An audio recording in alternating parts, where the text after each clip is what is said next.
अस्सलाम वालेकुम। आज बहुत ही अहम और इम्पोर्टेंट मौज़ू पर ये वीडियो बनाई गई है, जो है कि AIOU अलामा इक़बाल ओपन यूनिवर्सिटी में ट्यूटर के लिए किस तरह से अप्लाई करें। तो सबसे पहले आपने ट्यूटर aiou.edu.pk गूगल पे सर्च कर लेना है या अपने ब्राउज़र के बार में लिख लेना है। उसके बाद आगाही पोर्टल ओपन होगा। आगाही पोर्टल पर क्लिक करने के बाद आपने रजिस्टर पर क्लिक करना है। यहाँ पर अपना ID कार्ड नंबर लिखना है। वीडियो के अंदर जो ID कार्ड नंबर मैंने लिखा है ये फ़र्ज़ी है।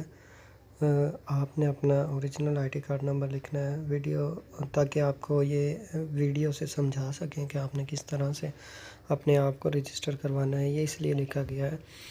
और ये सारी डिटेल जो है इसका किसी किस्म का ताल्लुक़ जो है वो सिर्फ़ एजुकेशनल पर्पज़ के लिए ये इस्तेमाल की जा रही हैं। तो आपने नीचे वाले कॉलम पर अपना ईमेल एड्रेस लिखना है। ईमेल एड्रेस जो आपका वैलिड ईमेल एड्रेस हो वो आप यहाँ पर इस्तेमाल करेंगे, जिस पर आपको मेल वगैरह आती हों और जो आप डेली बेसिस पे चेक भी करते हैं। जिस तरह यहाँ पर मैं अपना ईमेल एड्रेस लिख देता हूँ। अपना ईमेल एड्रेस को कंप्लीट करने के बाद आपने अपना पासवर्ड जो आप लगाना चाहते हैं, अपनी मर्ज़ी का कोई भी लगा सकते हैं, वो पासवर्ड आपने लगाना है। वीडियो का आप आखिर तक देखिएगा। लास्ट में मैं आपको एक ऐसा स्टेप बताऊंगा जिसे आप इंशाअल्लाह 100% जो है वो ट्यूटर बन सकेंगे।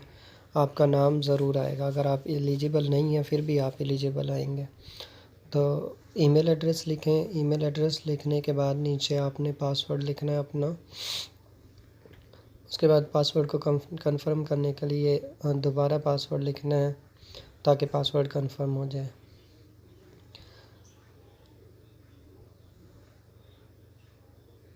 ये हमने पासवर्ड लिख दिया है। नीचे लिखा हुआ tutor registration number if already. पहले वाले जो ट्यूटर थे वो अपना रजिस्ट्रेशन नंबर लिख सकते हैं अगर आप पहले से ट्यूटर हैं। आप जो ट्यूटर हैं उनका सिर्फ रजिस्ट्रेशन नंबर वही है जो ID कार्ड नंबर है, इसलिए अब रजिस्ट्रेशन नंबर नहीं अलॉट किया जाता। यहाँ पर देखें मैंने अपना नंबर लिखा है लेकिन वो कह रहा है ऑलरेडी यूज्ड मोबाइल नंबर। तो आप अपना वो नंबर लगाइएगा जिस पर आपने पहले कभी रजिस्टर नहीं कराया। ये मैं अपना नंबर लिखता हूँ। उसके बाद आपने साइन अप पर क्लिक कर देना है। अपना नंबर लिखने के बाद आपने साइन अप पर क्लिक कर देना है। ये देखें हमारा अकाउंट जो है वो जनरेट हो गया। उसके बाद आपका जो स्टेप है आपने साइन इन पर क्लिक करना है। यहाँ कंप्लीट करने के बाद आपने साइन इन पर क्लिक करना है। साइन इन पर क्लिक करें उसके बाद आप के पास स्क्रीन ये शो होगी। यहाँ पर आपने CNIC अपना इंटर करना है।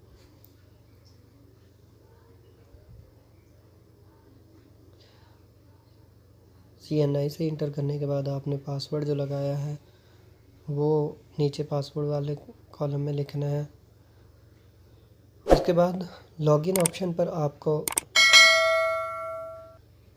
न्यू रिसोर्स पर्सन रजिस्ट्रेशन का ऑप्शन मिल जाएगा। इस पर क्लिक करने के बाद आपने साइन इन पर क्लिक करना है। ये देखें हमारे पास अब डिटेल आ गई है। प्रोफाइल, एडिशनल रूल, जनरेट चालान की। प्रोफाइल पे क्लिक करें। प्रोफाइल पे क्लिक करने के बाद अपना नेम लिखना है। ये फ़र्ज़ी हमने अकाउंट बनाया है इसलिए यहाँ पर मैं फ़र्ज़ी नाम लिख रहा हूँ। आपने अपना नेम लिखना है। तो फुल नेम लिखना है। उसके बाद फादर्स नेम लिखना है। आपकी जो भी डेट ऑफ बर्थ है आपने अपनी डेट ऑफ बर्थ लिखनी है।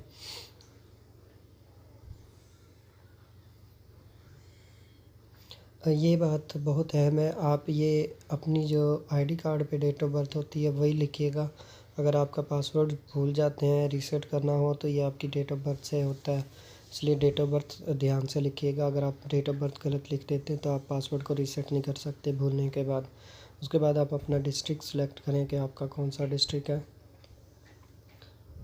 मेरा कसूर है तो मैंने कसूर सेलेक्ट कर लिया है। उसके बाद religion, Muslim, non Muslim, marital status, married, unmarried जो भी आप अपना लगा सकते हैं। ब्लड ग्रुप लिखना है। डिटेल को आपने सेव कर देना है।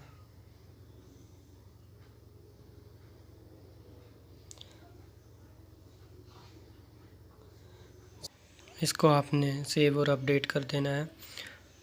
सेव अपडेट करने के बाद आप नेक्स्ट कॉलम पे जाएंगे। ये देखें मैंने अभी वो सेव एंड अपडेट तो किया, लेकिन लास्ट वाला कॉलम जो है वो सेव नहीं हुई। अब मुझे सारी इन्फॉर्मेशन दोबारा से लिखनी पड़ेगी। आपने अपनी इन्फॉर्मेशन ध्यान से फिल करनी है। अगर कोई आपको मसला पेश आता है तो आप उसको दोबारा से चेक कर सकते हैं आया कि आपने इंटर की है या नहीं की।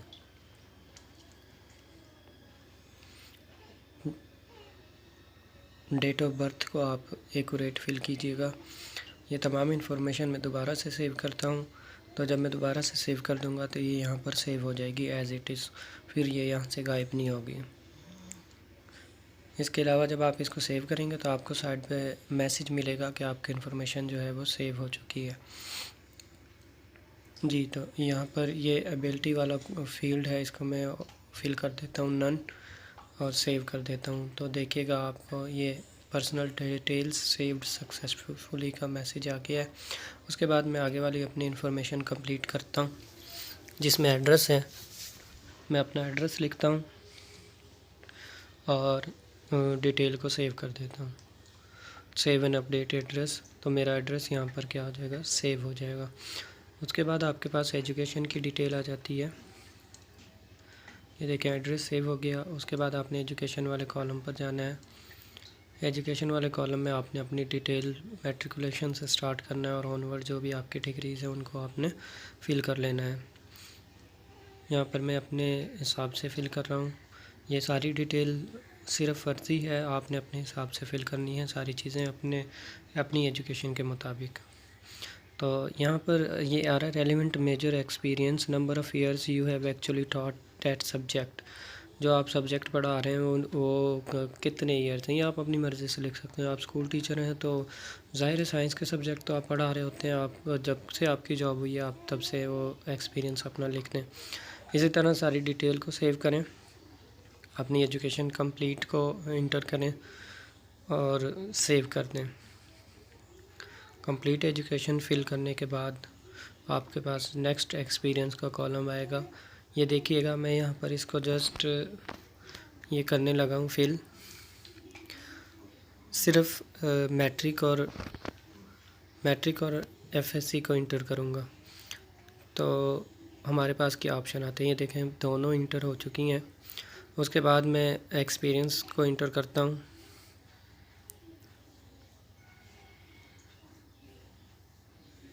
इनको आप चेक भी कर सकते हैं, अपडेट भी कर सकते हैं।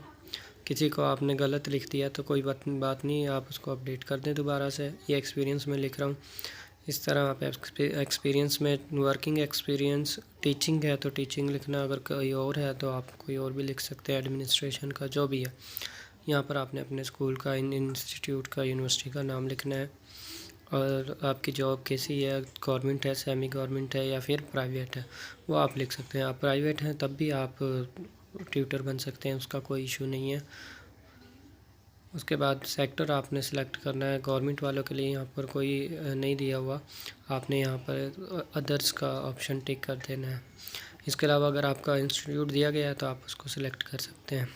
जॉब आपकी रेगुलर टाइप है या कॉन्ट्रैक्चुअल है वो आपने यहाँ पर लिखना है। उसका डेजिग्नेशन क्या है, अगर आप प्राइवेट गवर्नमेंट स्कूल टीचर हैं तो डेजिग्नेशन होगा आपका। उसके बाद स्कूल में जो आपका स्केल है वो आपने सेलेक्ट करना है। Working faculty yes no yes कर दें। उसके बाद आप ज्वाइनिंग डेट लिखें और एंड डेट लिखें, आपका एक्सपीरियंस आ जाएगा। यहाँ मैं आपको बताता चलूँ जो सबसे अहम चीज़ है कि आप टू डेट ना करें इसको, आप एंड डेट लिख दें, यानी जो आपकी रिटायरमेंट की डेट है वो लिख दें।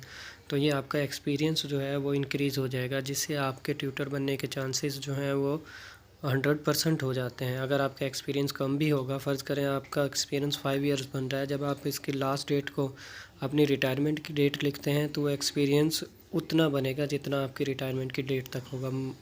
मीन 30 इयर्स 40 इयर्स जितना भी आपका बनेगा। इससे ये एज होगा कि ये सॉफ्टवेयर जो बना हुआ है, ये पोर्टल बना हुआ है, इस पे आपका एक्सपीरियंस मैक्सिमम हो जाएगा, जिससे आपके ट्यूटर बनने के चांसेस 100% होंगे। ये आपके लिए डिटेल दी गई है कुछ, ये आप पढ़ लें।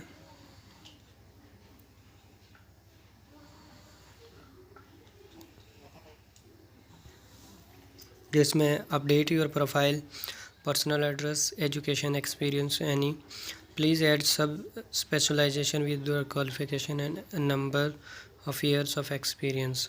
यहाँ पर देखें हमने अभी वो कंप्लीट डिटेल इंटर नहीं की, इसलिए इसने हमें ये चीज़ें दे दी हैं। यहाँ पर आपने एजुकेशन को अपनी को कंप्लीट करना है। हमने क्या किया था, हमने मैट्रिक और इंटरमीडिएट को जैसे इंटर किया और उसके बाद हमने आगे वाला काम स्टार्ट कर दिया। ऐसा नहीं करना, अपनी एजुकेशन कंप्लीट करनी है। जिस तरह अगर ट्यूटर के लिए एमएससी मांगी है या एमफिल मांगा हुआ है तो आपने वो कंप्लीट इंटर करना है, उसके बाद अपने आगे वाला काम करना है। तो ये मैं यहाँ पर इंटर करता हूँ अपनी सारी डिटेल। ये सारी डिटेल में फिर बताता चलूँ, फ़र्ज़ी है, आपने अपनी इंटर करनी है। इससे किसी किस्म का कोई एजुकेशनल जो होता है डिफ़ॉल्ट या कोई इन्फॉर्मेशन आप इसको यूज़ नहीं कर सकते किसी भी किस्म के लिए। यहाँ पर मैं फिर से एक और डिटेल इंटर करता हूँ। इसी तरह बीएससी की हो गई है, फिर एमएससी की इंटर करता हूँ। आपने एमएड किया हुआ एमएड भी कर सकते हैं, लिख सकते हैं। एमफिल किया हुआ आप एमफिल भी लिख सकते हैं। इस तरह आप अपनी सारी डिटेल लिखेंगे। लिखने के बाद आपने दोबारा से फिर एक्सपीरियंस पर जाना है, एक्सपीरियंस को देखना है। वो आपका वो अगर डेटा सेव हो चुका था तो आपने उसको नहीं खोलना दोबारा। फिर आप चालान जनरेट पर जाएंगे। जब आप चालान जनरेट पर जाएंगे, पहले हम ये काम कंप्लीट करते हैं। देखें यहाँ पर आपने अपने सब्जेक्ट को सिलेक्ट करना है, स्पेशलाइजेशन। एक्सपीरियंस मैं आपको बताता चलूँ, आपका जो टीचिंग एक्सपीरियंस है आप वही लिखें, क्योंकि तब से ही आप वो सब्जेक्ट पर आ रहे हैं जो आपके रिलेटिव हैं। मिसाल के तौर पर आप साइंस टीचर हैं तो ज़ाहिर है आपने साइंस के सब्जेक्ट ही पढ़ाने हैं, तो आप अपने सब्जेक्ट का एक्सपीरियंस वही लिखें जो आपका ज्वाइनिंग का एक्सपीरियंस है, जब से आप स्कूल टीचर हैं। ये सारी डिटेल आपने कंप्लीट करनी है। बोर्ड, यूनिवर्सिटी जिससे भी आपने डिग्री की है और कौन से ईयर में पास किया, डिवीज़न कौन सी है आपकी, ये सेव करना है। मुकम्मल अपना काम ख़त्म कर देना है। ये देखें मैंने यहाँ पर डिटेल इंटर कर दी है। अब मैं दोबारा वापस जाकर देखें, अब यहाँ पर हमारे पास आ जाता है ऑप्शन ऐड रूल वाले में कौन सी ड्यूटीज़ जो हैं वो परफॉर्म कर सकते हैं। मैं यहाँ पर 4 टिक करता हूँ, आप अपनी मर्ज़ी से कर सकते हैं, जो आपकी मुनासिबत से आप परफॉर्म कर सकते हैं। उसके बाद आपने इसको सेव कर देना है। ऐड एडिशनल रूल को कंप्लीट हो गया। यहाँ पर चालान जनरेट का ऑप्शन आपको मिल जाएगा। आप चालान जनरेट पर क्लिक करेंगे तो आपका चालान जनरेट हो जाएगा। ये 1000 रुपीज़ का चालान आपके पास जनरेट हो गया और इसकी ड्यू डेट 12 अगस्त है। आपने 12 अगस्त से पहले इसको जमा करवा देना। आप इसको बैंक में भी जमा करवा सकते हैं, इसके अलावा आप इसको अपने इजी पैसा अकाउंट से भी जमा करवा सकते हैं। बहुत शुक्रिया, यहाँ तक आपका काइंडली मेरे चैनल को सब्सक्राइब कर दीजिएगा। अल्लाह हाफिज़।